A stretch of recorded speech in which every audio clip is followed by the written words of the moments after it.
l'actualité également, le vice-président de la Banque mondiale pour l'Afrique de l'Ouest et du Centre a effectué une visite de 3 jours en Guinée.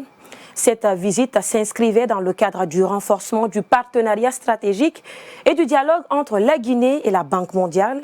Pour clore son séjour, Ousmane Diagana a conjointement animé une conférence de presse avec le ministre de l'Économie et des Finances. Le Béninois a réitéré l'engagement de son institution à accompagner la Guinée dans son processus de développement. Fatoumata Sadio Diallo et Mohamed Lamine Kaba pour les détails. Cette conférence de presse qui a sanctionné la visite du vice-président de la Banque mondiale pour l'Afrique de l'Ouest et du Centre a connu la présence d'autres membres de la dite institution ainsi que celle des cadres du département de l'économie et des finances. Dans son discours, le ministre Moussa Cissé de l'économie et des finances a décliné les secteurs que la Banque mondiale doit appuyer pour l'intérêt de la Guinée, notamment l'agriculture. Dans le secteur agricole, il a été demandé à ce que la banque accompagne dans la mise en place d'unités de conservation, de transformation quand on produit les mangues en Guinée. Et 2 mois après, s'il n'y a pas d'unité de conservation et de transformation de ces mangues, elles pourrissent.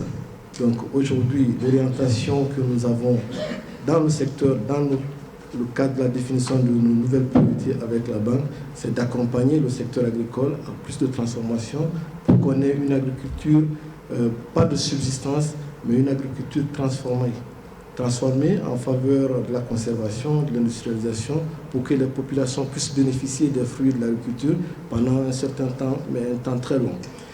La Banque mondiale, de son côté, promet de jouer pleinement son rôle vis-à-vis de la Guinée, surtout en cette période de transition. Mais pour cela, son vice-président pour l'Afrique de l'Ouest et du Centre pose des conditions. Dans un contexte comme celui-là, nous ne pouvons qu'être exigeants. Peut-être le mot n'est pas celui qu'il faut, mais en tout cas regardant pour voir comment, d'abord, les ressources guinéennes elles-mêmes sont orientés vers les différents secteurs.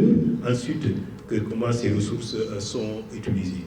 Et en tant que partenaire, convaincu par conséquent de la bonne utilisation des ressources, comment faire en sorte que nous puissions accroître, n'est-ce pas, nos allocations financières pour la Guinée.